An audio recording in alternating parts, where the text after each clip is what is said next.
Урматтуу менин YouTube каналымдын катталуучулары, мени көрүп, угуп келгендер. Ушул подкаст кичине башкачараак.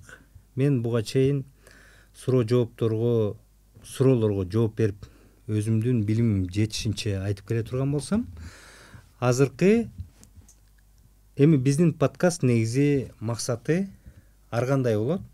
Кудай буюрса келечекте интервьюлар дагы болушу мүмкүн. Бирок мунусу мен Манас жөнүндө кичине билимим жетишинче сиздерге бир чети кайрылуу, бир чети мындай жаңы жактарындагы жаш муунга болобу, орто муунга болобу деги эле катталуучулардын баарына дагы балким бир Манастын башка жагын дагы ачып берем деген ой максатта айтып жатам. Буга ушундай подкаст чыгарганга мага эмне түрткү болду? Мен Манастын ар кандай варианттарын окуп, билип, келип, кара сөз менен дагы, ыр менен да жазылгандарын, поэма менен жазылгандарын дагы көрүп, бири-бирине салыштырып келип, кызыгып, өзүм окуп көрүп келгем, дагы эле окуп жүрөм. Анан багы бара-бара коомубузда негизи Манасты билбеген кыргыз жок. Манасты баарыбыз айтып келебиз, бирдеке болсо эле Манаска дагы такап келебиз, эми Манас ата деп дагы келебиз. Манас болуптур, Манас атка конуптур деген сөздү менимче баары билсе керек. Бирок Манасты окуган, Манасты түшүнгөн адам өтө аз да биздин коомдо, өтө аз. Анан мунун эмнеге өтө аз экенин мен кийин бара-бара окуп терең билгенден кийин түшүндүм. Себептен Манасты ыр жана Саякбай атабыздын варианты, Сагынбай атабыздын варианттары бул эң популярдуу варианттары да. Аны окуганда ал жерде нукура сөздөр, ыр менен айтылган, аябай чоң жазылган, анан окуп келатып эле жаңы сөздөр, терең сөздөр, анан баягы биз же кызыгыбыз тарап кетет, же кыйналып кетип китепти таштап коебузбу, көбү ушундай болсо керек деп ойлойм.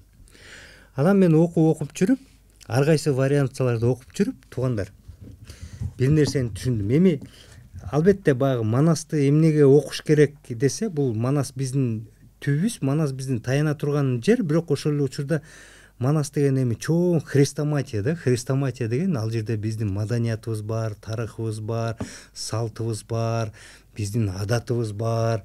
Эми баардык нерсе бар да. Манас эпосундачы. Анан менин колумда бул кыргызский героический эпос Манас Семетей Сейтек деген трилогия бар да, орус тилинде. Анан муну окуп чыгып, бул Мар Байжиев деген багыш раматылык киши жакында өтүп кетти, аз эле болду. Ошол киши которгон да. Анан муну окуп бүтүп, анан бир нерсе эсиме келди. Мен кайрылуум Кыргыз Республикасында баардык мектептердеги орус тил сабагы болсо, ошол орус тил берген мугалимдерге кайрылам. Баардык мектепте бар да орус тил. Анан ошол орус тилде баягы күнү мен орус тилди ачып карап көрсөм, баягы эле орус тилде Руслан и Людмила, баягы эле Одиссей, Илиада, баягы эле рыцарь тигровой шкуре дегендер бар экен да. Ошонун негизинде орусча үйрөтүлөт экен. Ошонун негизинде Ал Руслан и Людмила деген эмне? Руслан и Людмила деген бул орустун маданияты, орустун тарыхы, орустун салттары. Илиада, Одиссея деген эмне? Бул поэмалар. Бул байыркы гректердин салттары, алардын адаттары, алардын тарыхы камтылып кеткен нерсе да. Рыцарь тигровой шкуре деген эмне? Бул грузиндердин тарыхы да. Бирок орусча берилген да. Анан ошондо багыш раматылык Мар Байжиевдин китеби эсиме келди. Буларга көңүл бурбаңыздар, мен китепти ушинтип окуйм, жазып коюп антип. Анан сиздерге, туугандар, баардыгыңыздарга эмне үчүн Манасты окуш керек? Себеп дегенде Манас түпкүрүбүз, баарыбыз сүйлөгөндөн кийин билгенибиз жакшы.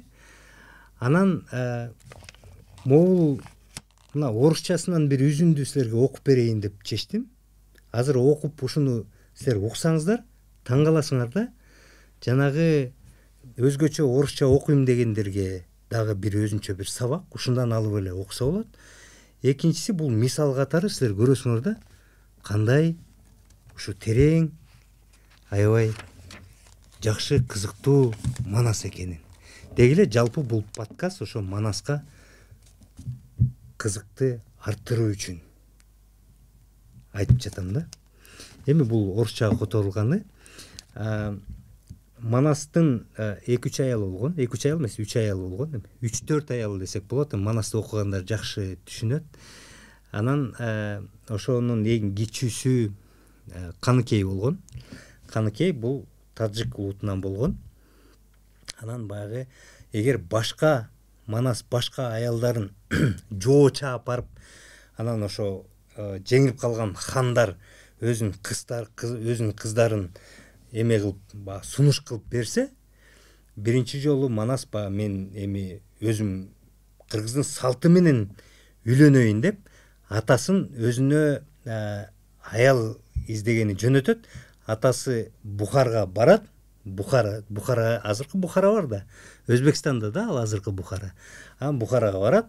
Ал жерде Темирхан деген хан болот. Ошонун кызын барып сүйлөшүп келип, анан кайра келет дагы. Анан Манаска айтып жаткан жери Манас менен деги эле Каныкейдин жолугуп үйлөнгөнү өтө кыска, анан нуска көрсөтүлгөн да. Ошону окуп берейин. Уксаңыздар абдан кызыктуу, анан түшүнөсүңөр эмне үчүн Манасты окуш керек. Көбүңөр түшүнүп, көбүңөргө мындай көзүңөр ачылат деген ишеничтемин. В Талас вернулся Байджакып. Подробно сыну рассказал, как он невестку выбирал, о том, как Бухаря эмир его встречал и провожал, о том, что Санирабега увидеть хочет жениха. Понравится, и лишь тогда она промолвит слово «да». Ну что ж, мужайся, Манас, иначе ты поедешь зря, шутили близкие друзья. Умойся, ногти подстриги, одежду, бороду, усы в порядок должный приведи, на лике грозном доброту и нежный взгляд изобрази. Манас, любуясь сам собой, с дружиной мощной боевой, как будто шел на смертный бой, со свитой в знойную жару приехал в город Бухару. Манас был встречен как кумир. Со свитой вышел сам эмир, богатый, славный атэмир. Все знали, что кыргызский хан принес в родной свой Туркестан свободу, равенство и мир. Закончился обильный пир, вот свечи яркие зажглись, и сестры Арауке Сани гостям к фонтану на показ танцовщиц юных привели.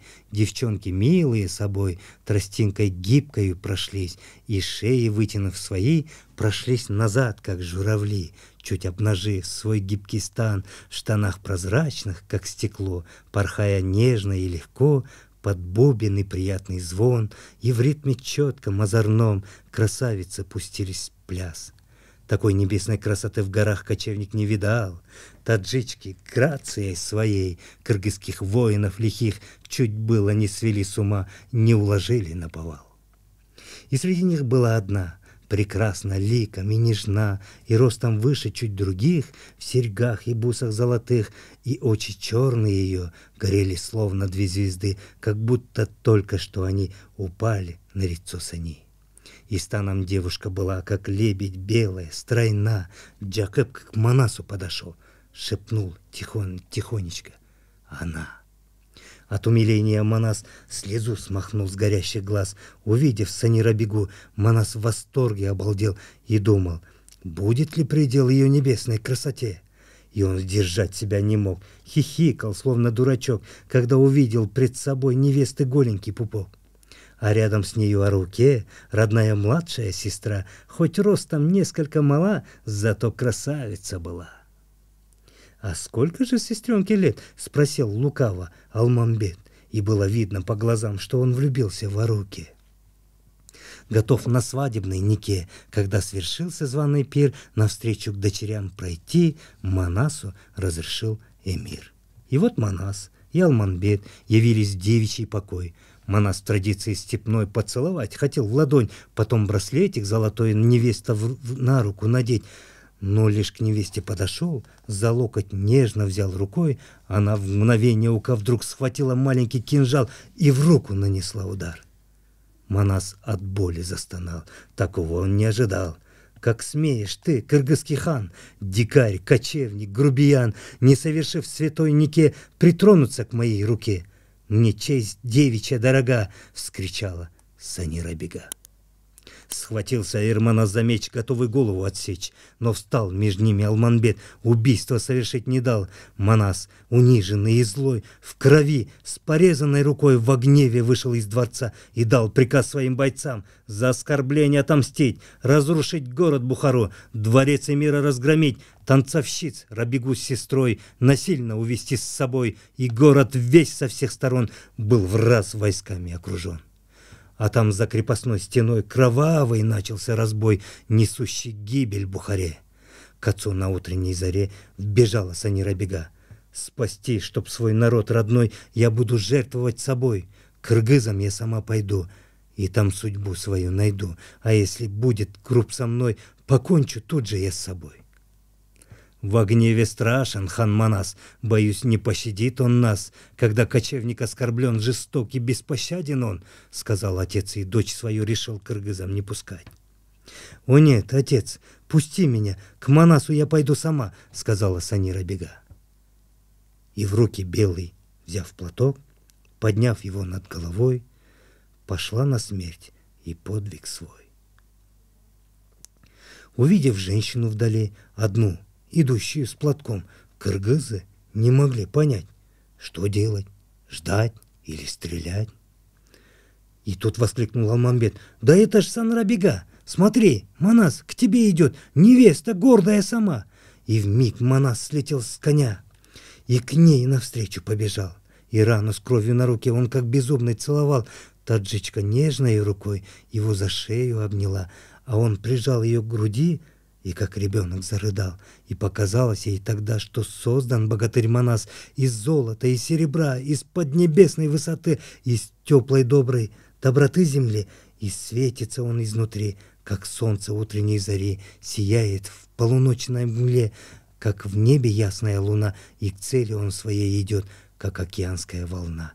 Рожденный облаком небес, Манас был чудом из чудес. И объяснить не хватит слов. В тот миг, когда в твоей груди трепещет пламенем любовь, могучий, храбрый Эрманас врагов жестоких побеждал, но от побед тех боевых такого счастья он не знал. Ну встань, мой хан, прости меня, отныне дерзости такой ты не увидишь никогда, сказала Санирабега. И здесь же в станах, тут и там раздались крики, шум и гам, светились ярко небеса, гремели горы и леса. Открыв ворота Бухары, навстречу с музыкой пошли. Потом и свадьба началась. Так поженились хан Манас и брат молочный Алмамбет. Манас на Санирабеге, Алман на младшей Аруке. Прошли года, прошли века. Забылась Санирабега, осталось имя Каныкей, что значит ханская Никей. И вот с тех пор до наших дней живет в народе Каныкей. Таджичку древнюю кыргыз считает матерью своей, как символу любви, семьи, подруги матери жены. Мы поклониться ей должны.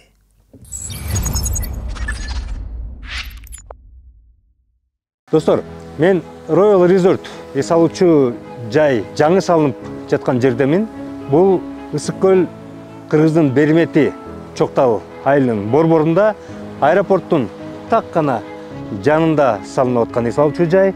Бул жер болсо жогорку стандарттагы жогорку сапаттагы тамдар, эс алуучу жайлар, батирлер, таунхаустар, бул коттедждер жана башка бүгүнкү күндө эң эмне биздин рынокто, биздин базарда, биздин аймакта, Кыргызстанда ылайыктуу кооз эс алуучу жайлар болсо, ушунун баардыгы биригип келип 20 гектар болгон аймакта ушеки салынып жатат бүгүнкү күндө.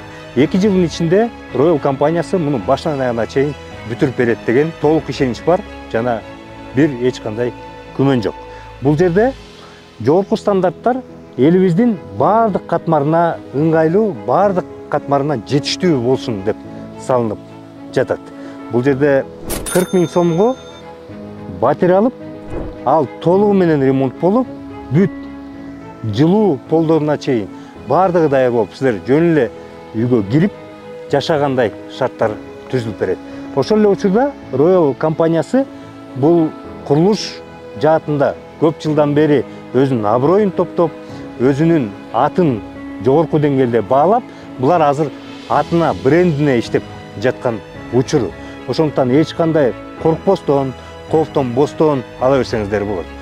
Өлкөбүздө кандай ылдый өйдө болду, ошол экенин баарын ийгиликтүү өтүп баратканын Royal компаниясынын бир эле сыры бар.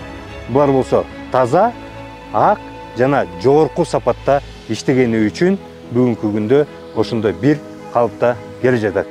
Урматтуу достор, мен Royal компаниясынын сиздерге кеңештеп жаткандын дагы бир себеби.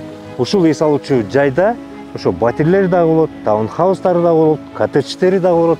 Ошол эле учурда бүгүнкү күндө кыргыздар дин маселесине аябай чөгүмүлүп, жакшы кармалып, балдарыбыз ыйман жолуна чыгып келаткан учурду эске алып, булар халал зонадагы кылып, халал багытында дагы ошол жерде эс алуучу өзүнчө бөлүп дагы жасап жатышат. Ал эми бул аймакта болсо, туугандар, ушул жерде, жакшынакай жерде, бул жерде бизнеси дагы, конференц залдар дагы, иштөө жайлары дагы бүт жыл бою 4 сезон күнү түнү боло турган жайды булар түзүп жатышат. Менимче шашылыш керек го дейм. Себеп дегенде бүгүнкү күндө мынакей котлованда мен турам. Котлованы казылып баштаган учурда эле көбү сатылып кетип жатат. Мен кеңеш берем, сөзсүз түрдө ушундан алганга аракет кылгыла, баарына жакшы шарттарды түзүп, ыңгайлаштырылып берилген жагдай. Royal компаниясы менен болгула.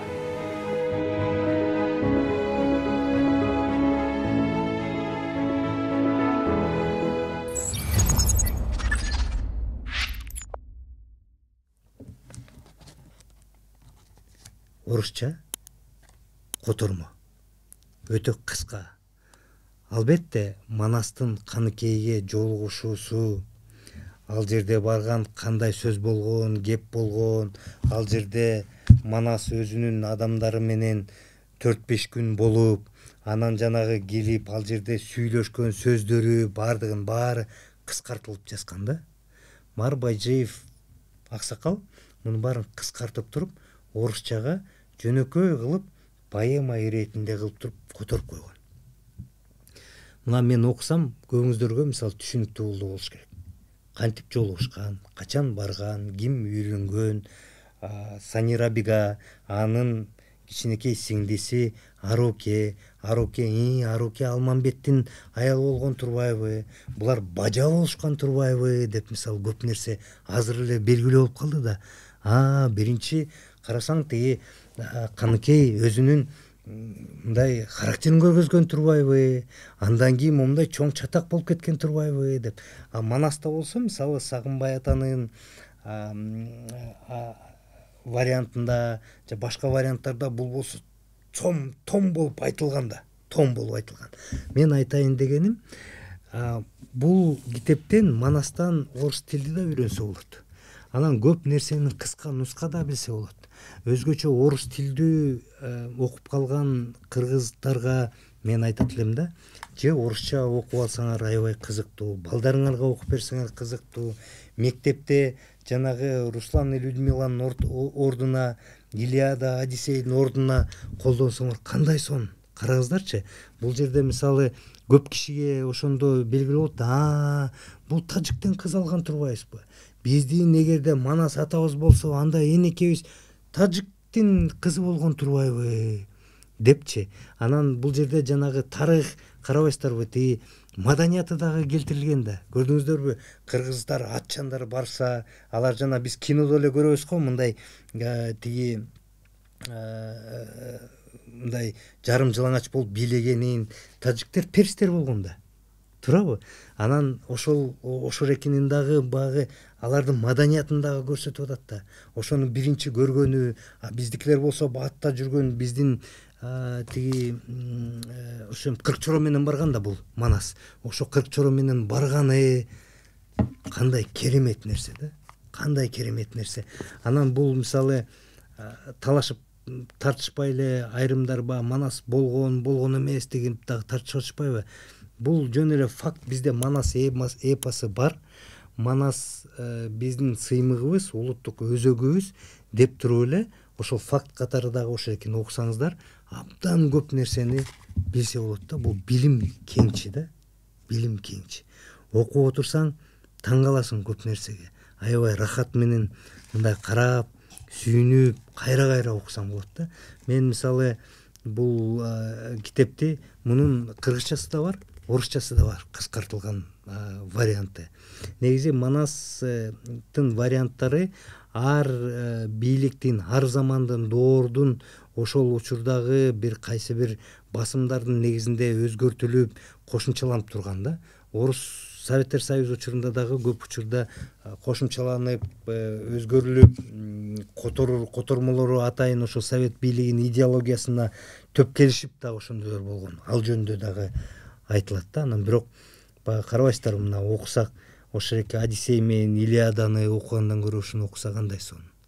Ошондуктан мен мугалимдерге суранып кетет элем, эгерде орус тил сабагын өтсөңүздөр, ушул Манас Семетей Сейтек трилогиясын алып ошо менен окуп, ошону жаттатып үйрөтсөңөр, балдардын кулагына куйла берет да. Биздин Манасыбыз куйла берет, көбү биле берет. Ал эми бул шаардыктар, мен орусча окуйм, кыргызча окуй албайм дегендер муну алып кара сөз менен да бар, мына орусчасы да бар, орусчасын окусаңыздар, сиздер көп нерсени негизги толугу менен баягы майда чүйдөсүнө чейин билбесеңиздер дагы бирок пайдубалын билип каласыңар.